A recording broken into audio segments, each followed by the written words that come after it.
Welcome to the Steady On Stronger Together podcast. I am your host, Angie Bauman.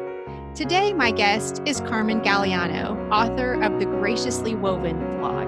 I invited her to have conversation around giving up on the idea that we need to be superwomen and instead embracing the need to cultivate a village of people who can provide help and support. Carmen is a beautiful combination of strength and grace. She has spent time in ministry, teaching art, and serving as a social worker. Now she is a mom to 4 and homeschools the older kiddos. She wears a lot of hats, but she radiates peace. I have no doubt you're going to love her like I do. Let's listen in. Good afternoon, Steady On friends. It is my delight to welcome you to our Stronger Together conversation this week. And this is my guest, Carmen Galeano, and her daughter, Mila, who, needed her mama right now. And I think that's beautiful because we're going to talk today about this idea of needing to do it all and needing to accept help. And I was just confessing to Carmen just now before we went on how difficult that was for me as a young mother. And I think I would be better at it now, but I couldn't swear to it because my kids aren't little now. So I don't even know that I would be, but I really struggled with that. So Carmen, I'm just delighted to have you with us today to talk about this. And Carmen is from Cumming, Georgia, which is close to Atlanta, right? Yes. Yep. I love Atlanta. We were there a couple of summers ago. We rented a house and we did the whole tourist thing. We did the World of Coke and we did the aquarium and we went to North Point Church. We spent some time at Stone Mountain. So we did all the Atlanta things. It was fun. Yeah, we had a great time. It's beautiful there. I like it a lot. And you are wife to Mike and mom to 4, including little Mila, who's your newest. And tell us about your other boys. You have 3 boys, right? And tell us about them, how old they are and all that. Our oldest is 8 years old. His name is MacLeod. Okay. He is in 3rd grade. We have a new 5-year-old who is in starting kindergarten this year, and a 2-year-old named Isaiah. So that's MacLeod, 8, Titus 5, and Isaiah is 2. And you are a homeschooling mom also, right? I am. I am new to the homeschooling scene. I was an art teacher prior to us moving to Georgia. So I was able to get my feet wet, at least in teaching and classroom management. And we figured we'd just go ahead and run with it for this year and see how. It's such an unusual year anyway. I think, I think that a lot of people are trying some things with homeschooling or hybrid or whatever that they've never tried before just because of the necessity, right? Yeah. So and I learned when my son came home after spring break. So my sons I have one that just started 5th grade and then I have a junior in high school, and then the high schooler is fairly independent. He doesn't need me too much except everyone wants to be like, have you done anything on your homework? But other than that, but when my 4th grader came home and all of a sudden, that's what I did all day was help him with the subjects and getting online for teaching and, just keeping up. And then I was trying to teach myself because it'd been a long time since I did 4th grade math and English, and I write all the time, but I sure didn't know how to teach him about adverbs and some of the things we were trying to do. So my hat's really off to you, especially as you juggle some that aren't in school while you're trying to juggle the ones that are in school. So So I have been so touched by your ministry, and your ministry is called Graciously Woven. And a part of that when you lived in Virginia, right, was something that you created called Woven Gatherings. Would you talk to us just a little bit about your ministry, what Woven Gatherings are, and just kind of your heart for, as you reach out to other women, what's the heart of your ministry? Talk to us about that. So it's so interesting. So like, you're a ministry, and I'm like, to me, I think of, it's a blog, but you always have an opportunity to minister. Yes. So it really started off just as a blog after my oldest turned 1, his first birthday, and I wanted to start blogging about just our life and decor and all that stuff. But my husband and I have been in ministry. We started in student ministries, and I saw I've always done youth ministry, youth leader, loved youth, loved my home church youth ministry. I always saw the just disconnect between teen girls and older women. I found it interesting that I had great mentors in relationships with older women from my church, but it wasn't until I became an adult or young adult that I realized my mom was strategic in helping me connect to specific older women. Um, and I remember reading Titus 2 and just being really challenged by the Lord to start forging those connections because they're needed. And so in our time of student ministries, that was my heart, was to really start pushing and working towards getting older women to connect with younger girls, for them to hear their stories and to want to desire to invest into them instead of judging them, and vice versa. Mm-hmm. It's so woven was kind of a word that just popped up and I wanted to hold on to it. And what I was able to do, you're able to do one big one where it was just women of all different ages and connected and talked. And it was a wonderful time. And so I continued that thread, ended, but I continued that thread of connecting other women to young women. And I really ended up shifting my blog's name to Graciously Woven, which was how my own personal life of weaving God's grace through every area and having those open conversations and praying that that would be a community for women of all ages. So I haven't been able to do so much of the physical, oh, there you go, physical gap.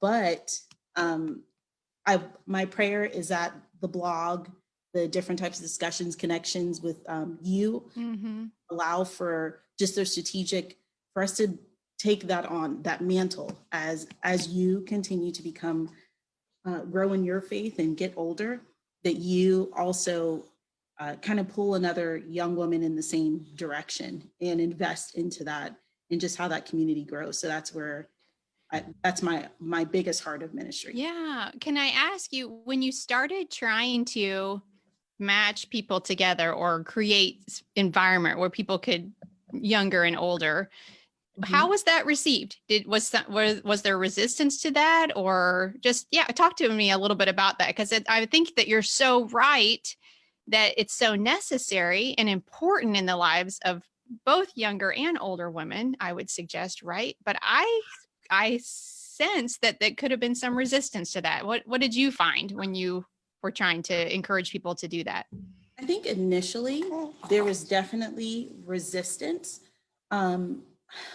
I think because even women in church, myself included, it's easy to want to step into a teaching role immediately. Like if I'm going to come to the table, and especially because of my age and my experience, I need to teach you something. And many times, especially working with students, we did way more listening than teaching. And the teachable moments came through that I want to hear you and I want to listen to what you have to say. And I don't necessarily need to direct you because you're not really asking me for direction in the moment. You just want me to be present. And that was I noticed was a challenge. That's where that resistance came from, was if I'm going to come to the table and if I'm going to be matched up with someone or I'm going to make a connection, relationship isn't me coming with answers to you. It's me hearing you, starting to do life with you, starting to be engaged with you on a level that doesn't make, especially for students, doesn't make them feel like I'm sitting in another classroom, I'm with another parent, but I'm with someone that there's a boundary. I know you're not my best friend, but I want to glean wisdom from you. That is where I felt the resistance was. It's a shift. It is. I'm not trying to force you to do something. I desire to invest into you. An investment does not look like, I think, what we're used to sometimes, or what, even as we become wiser and even forget our own previous experiences, finding that balance of having conversations with younger people that doesn't make you appear like you're condoning behavior. But hey, I learned from that. It didn't work for me, or it did work, but it wasn't still the best decision. I still hope the best for you. So Yeah, I think that's beautiful. One of the things that I've experienced is when we come to the table, so to speak, with a teachable heart, like there's this Mhm. spirit of humility, right? Then we find out whether it's race, whether it's theology, denominations, age. I think we find we have a lot more in common than we don't. But sometimes we come to those situations, right? Like guarded, or like Yeah. you said, like, well, I'm trying to get you to understand my perspective instead Mhm. of just like, what, my job here is to really listen and learn. And I think that's if we can create an Yeah. environment where people can experience that, there's so much growth that can happen as we pour into each other because we have so much to learn from each other. I think that the concept is beautiful. And Well, thank you. in a different season, a little different season, I Yes. hope that gets some fire put back in it because I think that's just awesome. So Thank you. so talk to us a little bit. So you wrote a blog that I don't even know how I came across it. I was so glad that I did. That was remind me the title if you remember. It was like "Slow Down, Superwoman. We all need a Yes. village" or something like Yes. that. And I thought, oh, I got to click on that because I was interested in what you had to say. So, what does it kind of mean to have? Oh, the baby disappeared. I know, right? Right. No, it's all good. What does it mean to have a superwoman complex? Where does that come from? How would you define that for us? So I'm actually going to grab some notes Oh, because good. it is too easy for me to bunny trail and I forget about myself. So we'll end up in like 6 different conversations Well, today. I'm fine. That you know what? Sometimes these things go in different directions I could not have anticipated, and sometimes that tends to be where we learn the most. But yeah. So for me, a superwoman complex is I can do it all. That Mm, or even just present that I can do it all. That I don't um, need a lot of support, or if I do, I don't want to show people how much support that I have. Um, and there's a somewhat of like a perfectionist type of mm-hmm. that comes with that. Definitely, I'm put together. I don't struggle. You can come to me for answers. How are you managing this? And I can explain that to you.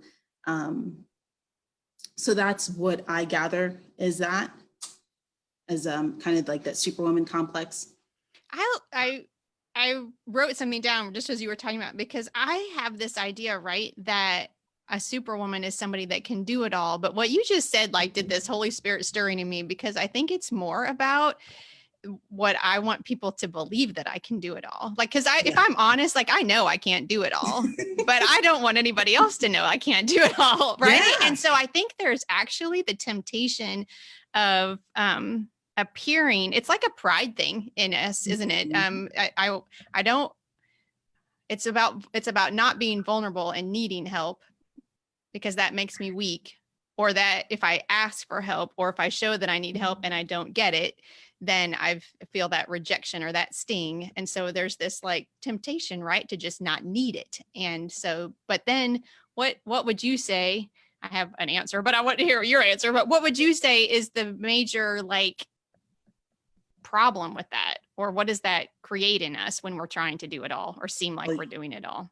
you hit it right, the nail right on the head. Honestly, it is pride. Mm. Um, and that is the root of it, is the desire to appear, and then the focus is on me because Yes. I have it together, I'm doing well, everything is staged right. And I mean, especially in the time period, I know I fall into that, the time period that we're in with social Mm-hmm. media, with even how you try and brand yourself. It's too easy to present that you can come to me because I you want this to be perfect. You Yeah. want to present to be perfect. And so if you come and follow me, I'll lead you to this false perfection. And that's really, And I think, what do you think about this? I think sometimes we do it like it's about our kids or it's about our people or it's about our job. Like and I think we think that sometimes, but it's Mhm. really about us. Oh yeah. really about us. It's not really about taking such good care of our kids. It's about, putting our head on the pillow at night, knowing that we took such good care of our kids. Right. Yeah. Yeah. And And so, that yeah, people it's, applaud you for that. yes. Oh my gosh. Mhm. Yes. Why I hate it that I want that so badly. I've gone through this season of refining. The Lord has really just pierced my heart about my need for affirmation in the last like 3-4 years. I talk about that sometimes because the Lord stopped me in my tracks and opened my eyes to kind of what I was doing and how I was actually using ministry to get the applause of the world. And I was working in my gifts that I knew I could do well. I have strong administrative gifts, organizational gifts. And he was really calling me to teach and write and do some other things. And I was really not following that calling because I wanted to be in the lane where I knew I could do it. Does that make sense? And it like It goes, makes sense. yeah. And so, and he really, it's like, you are using, even though you're doing good things. And like, I mean, I loved the Lord. I Mhm. wanted to serve him. But he's like, you're using it makes me emotional because you're using your gifts as an idol almost because you're ignoring what I'm actually calling you to do. And that pops into my head as you're talking, because I think we can do that with our families, Oh with our yeah. job, with whatever. And whatever, I think it's just about this motivation of, like you're saying, the applause of the world. Yeah. So how do we see what this looks like in us, right? I'm going to look at some comments real quick because people are commenting like crazy. Okay. And so, first of all, your baby's so cute, they're saying, Okay. and then there's like, it's a superpower because the baby disappeared, Right. but then there's serious comments too about pride. Lee says, yes, we put up the facades. Lee's talking about false perfection. Amen, Carmen. She says there are many earthly rewards we get from false perfection, aren't there? Yeah. And yes, there most certainly are. Yeah, so people are commenting. Miriam Brooks says amen. So I just want you to hear that encouragement because I know you can't see the comments as we go through. But talk about a little bit to us what it was like kind of early in your mothering. You said you felt like you were kind of like this was hardest for you with the first baby. Mhm. And so early in your mothering, what was it like when you kind of felt like this weight of trying to do it all and managing the weight of parenting on your own? What was that like for you? So Miriam Brooks is actually my mom. So Oh, hello, Mom. And um, what a beautiful baby. right. But actually, this kind of segues into her. So I grew up with a single mom. Okay. And phenomenal, wonderful woman, taught me and my sister just such incredible qualities. Mm. And I realized I idolized that. There was some great, like I really admired her, but there was a point in my life where I saw myself that like my mom can do it all. Oh. I Mm-hmm. want to do it all. Mm-hmm. Mind you, in Mm-hmm. a 10, 15, Mm-hmm. 17, 18-year-old's mind, and also my mom ended up getting remarried and absolutely adore and love my stepdad. So there was a major shift as well, going from doing things by yourself to doing things with a partner. Yes. But those kind of critical years until they had gotten married years later, I just saw her doing it all. And I found myself wanting to be that person. Yeah. So when I started mothering, mind you, I got married. I still had that mentality. So even though my husband would offer to support me, I would immediately tell him I'm fine. I could do it. Mm. I'm good. Even though I was still working full time, I was doing social work, which is that is a emotionally taxing job, and especially when you have a child. So I did my very first removal. I worked for Child Protective Services in Virginia. I did my first removal and then found out I was pregnant 2 days later. So just mentally going to court, being pregnant, I had some just really tough cases on my caseload.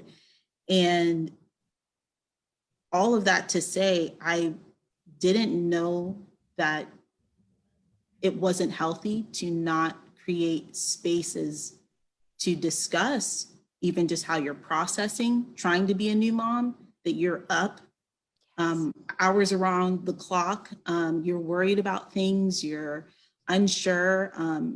And I found myself, especially with my oldest, I really didn't establish a parenting relationship with my husband because I wanted to be seen that I could manage it, even though I was not managing well. So I would do what I thought was good, was I was working. I was, he had just started being in student ministries at that time, but he was also working another full-time job as a counselor. So he was holding two jobs, and I was doing my full-time, but I was the person that I'll pick up the baby and take them to the, daycare, drop them off, pick them up. I will do the entire night. I'm not really going to pump that much because I'm nursing and I want to be in that relationship. And it really consumed me. So it wasn't until we had decided that I would stop working, because I was working weekends, I was working nights. Sure. Had our second son, Titus, and I was really depressed. I had really bad postpartum. Mike and I had agreed that I would transition out of social work, but I still carried that mantle that I was going to do it with the two kids. I was going to figure it out. And I think he just kind of stepped in and said, I think we need to shift some things. Like you're trying to appear that you're managing it all, but you're not. Yeah. And something has to give. And the more that we try to present ourselves as perfect, the more the quieter places in our life, or the less seen places in our life, are sacrificed, which sometimes is like our most connected, like our husband, or our children, actually, because as we're trying to do it all, we're sacrificing. I do anyway. I'll speak for myself. We're sacrificing. We're sacrificing those actual, like, the intimacy in the relationships that we actually need to have, because we have this idea that we have to keep all these things in the air all the time. And I was listening to you talk about, like, your career transition also. And I don't know if this ever happened to you, but one of the things that I struggled with and still do from time to time, I would just want to be honest about that, is that, like, my husband and I made the decision that I wouldn't work full time. And my work, when we had our oldest son, took a very different look. And when I started on that path, there was no going back. I have a master's degree in business. I was going to be in the corporate, like, that's what would bring me affirmation. And when I just, like, gave that up, and God called me to ministry, and it's all good. But when I got stressed, or when it got really hard, there would be this resentment that bubbled up in me, because I'm the one that gave up and he's the one that had, right? And so it would be like this, as if, if I had a corporate job, everything would be perfect or something. I mean, it's just, it's just a lie, but it's that when I can't do it, I have to find someone to blame. That's what I do. And so, like, I tended to blame the people that were closest to me. And I see that in myself. And that's one of the ways it manifests in me in a negative way, for sure. Yeah. Yeah, that is a lot of disagreements and arguments that we had over the years. It's funny you share that, because we've done another transition where I am home full time. And over time, though, I've realized that it's what I'm desiring. So the affirmation and I have to remind myself, because in that season of being a new mom, especially with Kai, I tell people I did not parent him until he went to kindergarten and I left my full-time job. Other people were taking care of him. Other people were helping raise him up in his formative years. It really wasn't me. And that was that, facade that I really was sacrificing. The intimacy in that time and relationship with him, because I was managing all these other plates. And I definitely realized that God has had to help me focus, what do I really value? Yes. And because I made that, even though we made it together, I said yes to that. Yes. That means I'm saying no to some specific things, but I know why I said yes. Yes. And that is so I can be present. Yeah. And I have to remind myself that when my kids are fighting about the most random stuff, and, my son is really into watching gameplay, and it drives me insane. Oh, yes. absolutely just, and he just wakes up in the morning, and Oh, yes. grateful as I am that we get to wake up together and I'm not rushing you, and I'm not going to see you for hours at a time. And by the Mhm. time I see you, we're both exhausted. Um, I have to remind myself, this is what I prayed for. Mhm. This is what I asked Yeah. for, because Mhm. I only have so much time. Right. Yes. Mhm. So, but I agree with you, because I will be the first one, and I have been the first one to go, like, I gave all of this up. Yeah. I am like, I'm smart, I'm capable, I can get a job today. Yeah.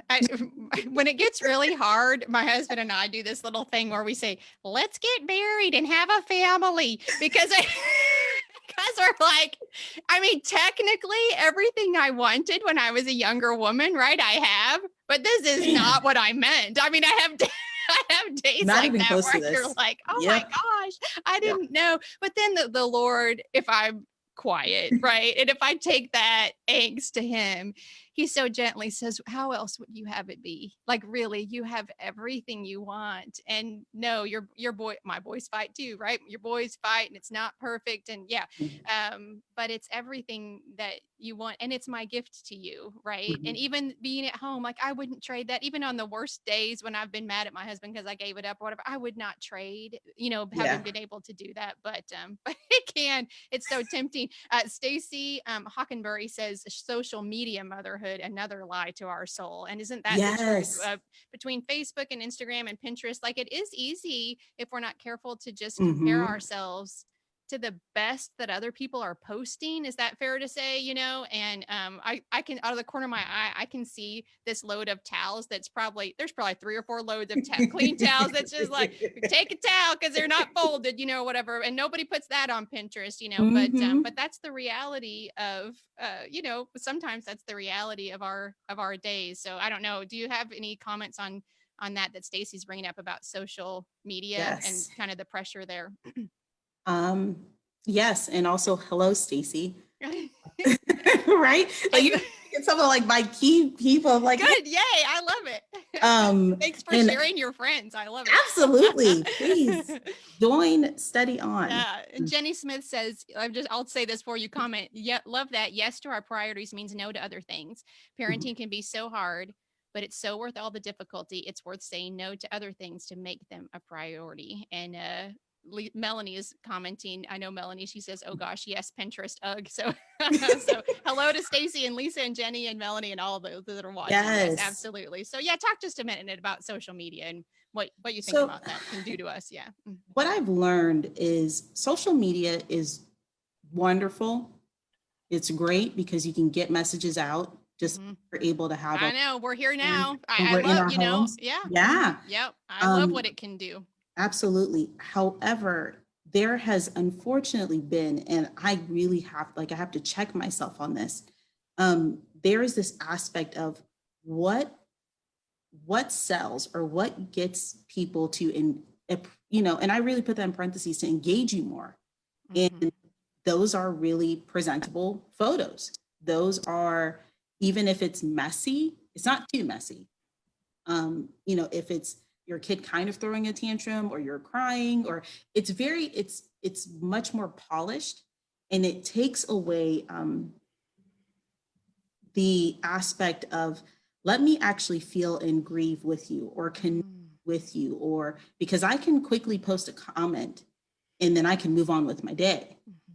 And for us, there's this aspect of social media. Well, I don't want to say us, I say for me, of aspect of social media where I've had to remind myself that this is only the pieces I want you to be engaged in. Yeah. And when we go through our feeds, and we really do it more mindlessly, I feel like I do, like Mhm. when it's in my spare time, which I really don't have any, but I Right. make the time, Yeah. confession, I will Ah, make the time. yep. Yep. um, it's not it, but I just want, it's like a getaway. So when I look on my feed, honestly, I don't want to see another picture of somebody's kids fighting, because I want to not be dealing with my kids fighting. Or, I want to look at a home that I wish was my home. Mhm. Um, but I think too, we are responsible personally to kind of curate or really make sure who we're following or who we're engaging are people that I would want to actually be engaged in real life. Yeah.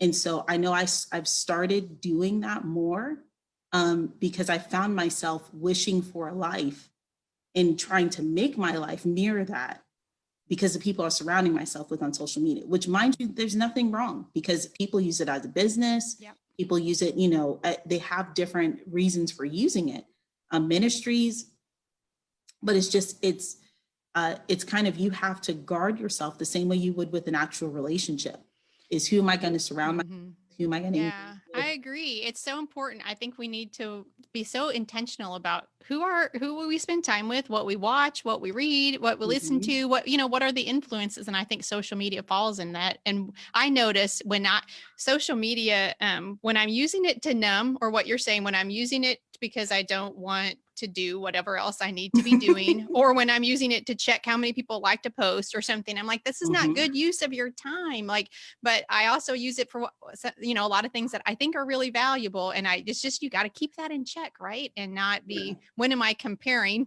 or trying to prove myself? And when am I using it as a tool or learning? There's so much that I learn from it. I mean, I think that's how I connected with you, Yeah. your blog, but and so I'm so grateful for that. But so yeah, but I think, Jenny, that's an excellent point because it can be a trap if we're not careful. So, And that's guarding. Yeah, that's definitely guarding your mind. And yes. Seriously, with the learning, some of my best, like Fix Your Crown ministry, Stacy has that ministry. And I've honestly just checked into that because sometimes you don't have a chance to, like, I really am that type of person. I want my Bible out. I want to sit. I want to soak it in. And I usually don't get to do that until like 11 o'clock at night. I tried to do that whole like wake up at 4 a.m. before my kids. It's not happening right now. So Yeah. do it in the nighttime. Yeah. In that, that is like, those are my go-tos where I'll go and I'll read a devotional real quick. I'll just connect with different things, even connecting with you. I've been going and just, oh, okay, that's really good. I'm going to save that. And I'm going to write that down and journal it later. So you're right. There's so many great aspects to it, but it's taking personal ownership of how am I going to allow this to influence and how am I going to personally use it? And it doesn't replace our village, like, to get back to that, I think too, right? Like, I think we can't kid ourselves that somehow our social media relationships substitute for like authentic relationships that we invest in. So given that, like, how would you define, since you wrote about like having a village, what is it? What is a village? What does that look like? So I think a village looks different and unique for each person. Okay. For me, it is a group of women that I can tap into and talk with about motherhood, my marriage, parenting, me as a person, struggles, whether it's mental health, my relationship with the Lord. And they're at different stages of their life. Not everyone is a mom with kids my age. Some of them have kids that have graduated, moved on, live outside of the home. Some of them have kids in high school. Some of them are grandparents. But the village is not just people that help me with my own kids, but they help me personally. Yeah. How many people, like, right now in your life would you say kind of make up that village? Is it big, small? I would say like my core village. Village stretches in different seasons. So before we moved, I felt like my core village was, I would say, kind of medium to big size. It was. But I also was at my home church for over 20 years. Yes. You have deep relationships over a long period of time. Yeah. So there were people that I could, connect to, and we may not talk, but we pick right back up, and I can see part of my village. I would say my village right now is small, and I'm okay with that. I feel like I've learned a lot in terms of value and not needing, because I don't have, like, nobody's necessarily accessible to me that's in my village, core village. But I'm learning to really, if I want to connect with someone or someone wants to connect with me, I know that I know I'm a relational person. Mm-hmm. I know the time of investment that I'm willing to commit. And so right now my village is small because I don't want to just run out there and ask everybody to be a part of my village. Mm-hmm. Leave myself in a space where, people show up and then have vulnerable parts of me. And then but there was no kind of reciprocation of like, I really want to be engaged. Right. Yeah. One of the things that you said, I'm going to pull out when we were talking on the phone earlier, was that you said something along the lines of, I wrote it down. I want to be vulnerable, but it's still challenging when people touch the vulnerable spots. I wondered if you could just speak to that just a little bit, because I wrote it down because I so agree. Like I want to be able to be vulnerable, and I work hard to be authentic. That's really important to me. And yet I have this constant fear of rejection. That's just a part of who I am. And so there's this like risk always with being vulnerable. And I really appreciate what you said just a few moments ago, because I think this is especially true right now in our churches, because vulnerability is kind of like almost like a buzzword or something. Like that's what we're supposed to be. We're supposed to be vulnerable. And so how I heard you define it, and this is, it doesn't feel right to me, but there's this like polished vulnerability. Like there's this, like, I'll be vulnerable, but it's not actually taking a risk, somehow, because I've already cleaned up the story and I can tell you the end, but it's different to be vulnerable with people who are close to, I don't know. I'm really interested in your thoughts on that. Talk to me just a little bit about, I don't know, what you see and experience. Yeah. So my take a little bit on this is it's kind of twofold, or maybe threefold.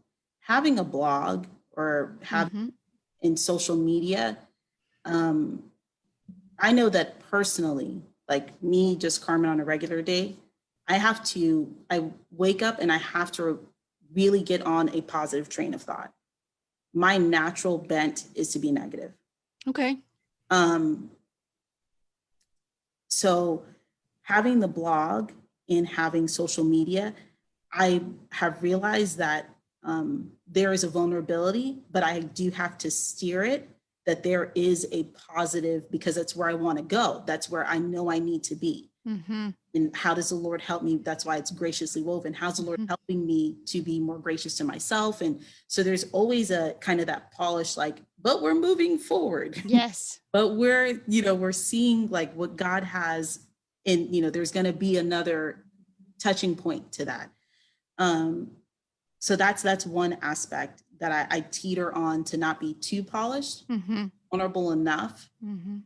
But also with young kids, I do try and guard, like, yes. I try not to post about, someone having a meltdown and like them in their full meltdown. Or I think it's important as people who are called to speak or write, and encourage other people, that one of the things, and I've been preaching for years, and I try to be very honoring to my relationships. I don't want people to feel like whatever they say or do to me could end up in a blog post, right? Yeah, no. Like I don't want to be that person. So, but things happen to us that are worth sharing in order to encourage other people. So I really appreciate you speaking to that, because there's a difference. I call it bleeding out. Like when we're speaking or writing or, trying to offer encouragement, we don't need to be bleeding out about our stuff. That's perfect. But I think that I do anyway. Now I'm learning to use them, because I struggle with trust issues. I'm just being honest about that. But I have this group of girlfriends, but that's a place you can bleed out, right? That's a place that you can call when you don't have the answer, where you're just stuck in the worry or the grief or whatever. And that's a place where you can be vulnerable. And the hard part for me sometimes is believing that I can, and allowing myself to not get it cleaned up before I, offer it to them, because they want to love me and they want to help me. But I struggle with that. Yeah. And that's that wisdom of that village, that relationship, is those core people. That's where I do believe God gives us the wisdom to the safe space. And that, just something I really want to touch on with that village is, these people are there to honor, protect you, and you're doing the same for them. Yeah. And that's so important, because there's that other aspect where I was saying it's threefold, because there's that where you can just, like you said, bleed out, cry. You can, like, I'm really struggling right now personally, or I'm struggling in my marriage, or I need you to pray about this. And there's safety in that. Yeah. And there's an aspect of, if you are in ministry or you're part of a church community where For me, being in leadership roles in church, finding a safe and healthy line of, I can be vulnerable and express this, but I still need to honor that there's a boundary here. Yes. And I would say early in ministry, I didn't do that well. Mm-hmm. I mean, I know I've shared that kind of, I've blogged about that before, but I didn't do it well. And especially when I had a grievance or an offense, when we were going through some just different things in ministry where we had lost leaders, or someone said something about you or your spouse, they didn't like a decision, it caused me to be more toxic. And I think that that's where, especially in ministry or leadership roles, or where there needs to be healthy boundaries, I think it's important that your vulnerability doesn't become toxic to the people around you, that you still remember what you're saying does, because if there's a trust relationship there, it does shift your perspective of whomever you're speaking about. And that's something that I've really had to learn to do better. I don't always do it well. I know myself, and I know that I'm a verbal, like I need to verbally process things. So I've had to find strategically specific safe places that people know, I just need you to be a sounding board. These are rational thoughts. This is really emotional, but this is not a reflection of what I know about this person or this relationship or situation.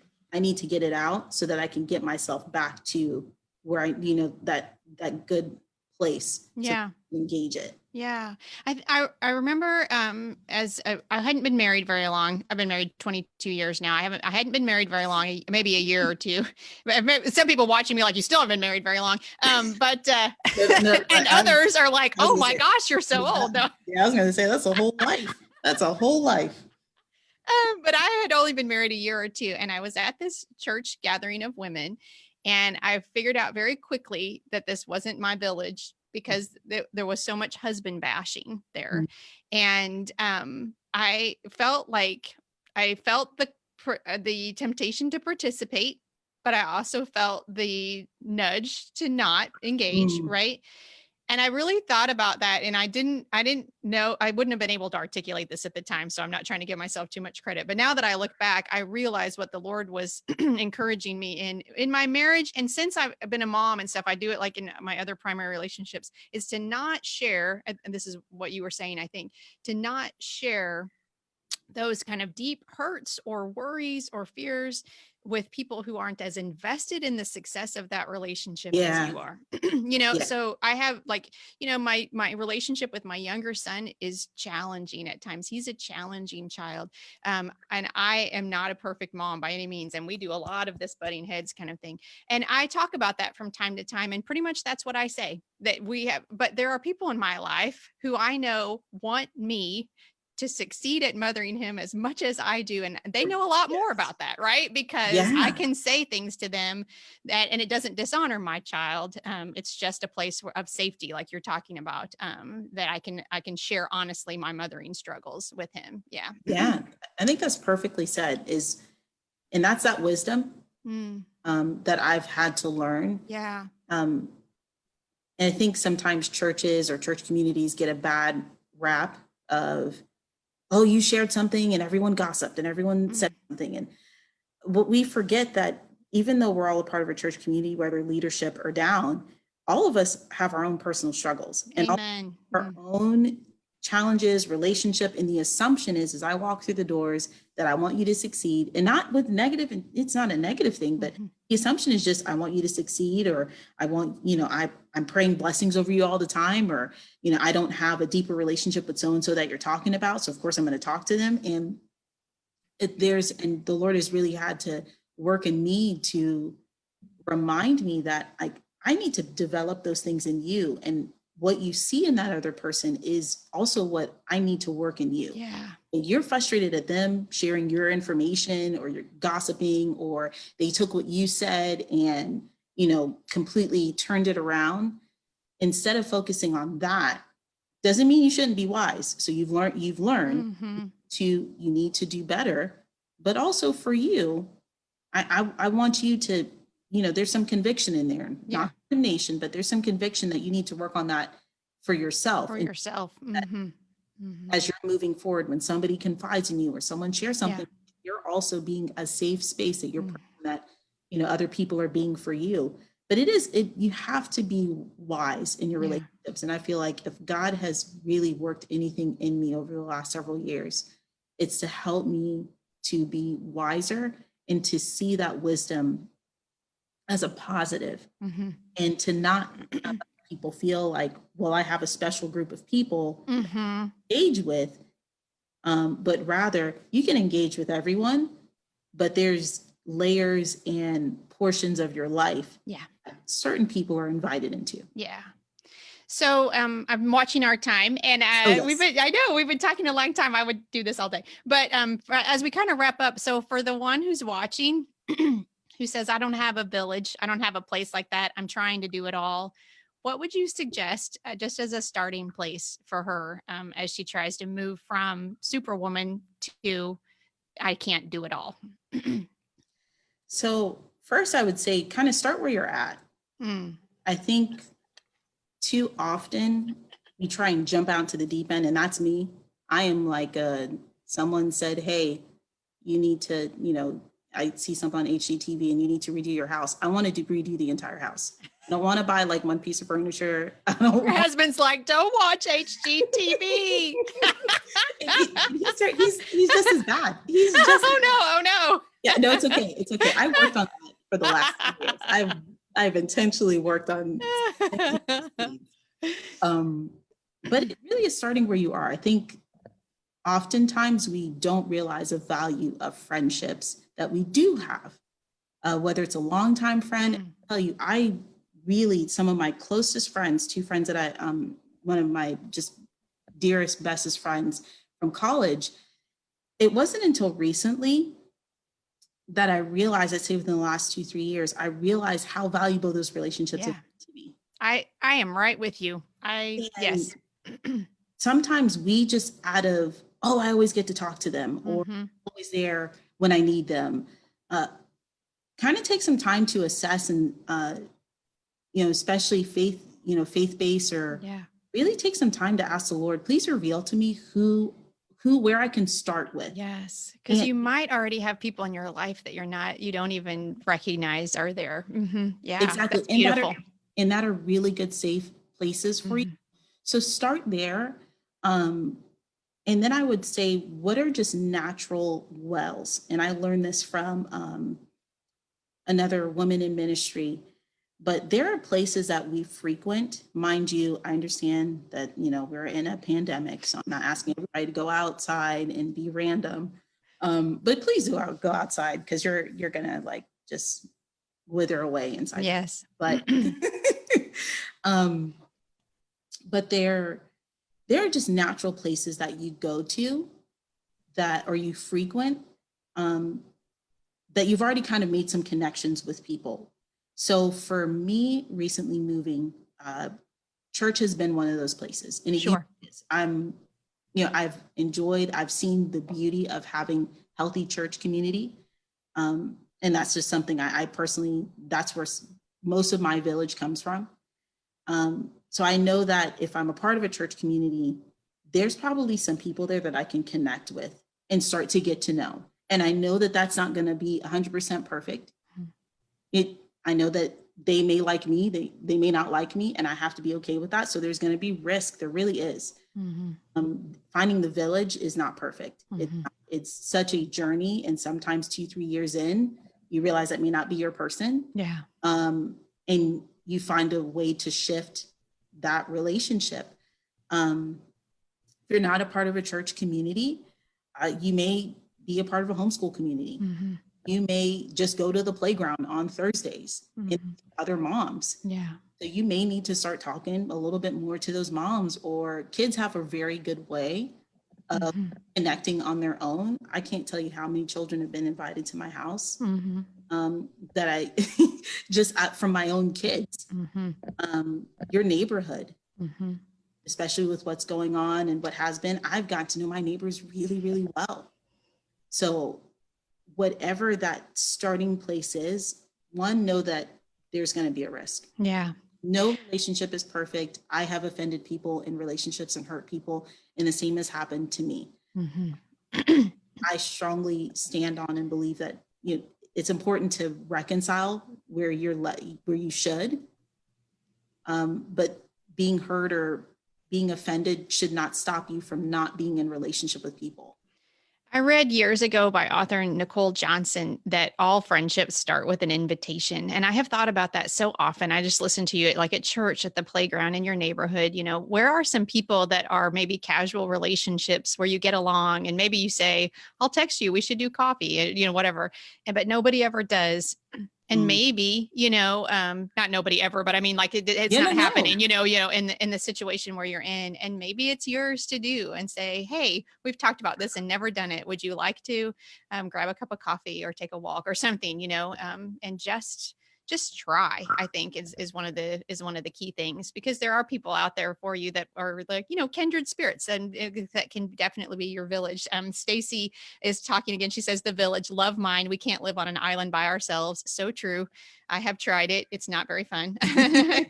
Karen says, I have a very small village and I'm okay with that. I agree. You know, I would say that I have 6 close friends in my life that I have, and I have 2 like friends that have been friends of mine for 20 years, you know.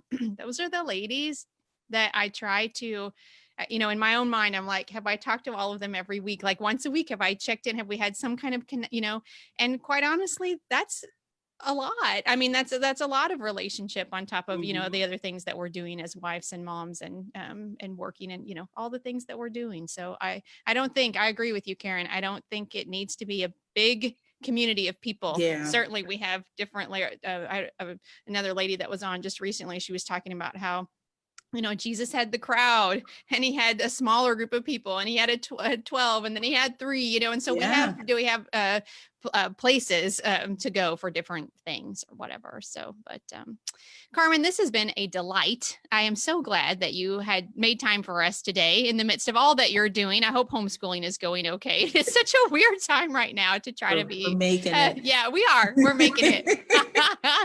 This too shall pass. But Carmen's website is graciouslywoven.com, right? I want to make sure I get that right. I'll put that in the comments so that you guys, where else are you? I know you have a Facebook page.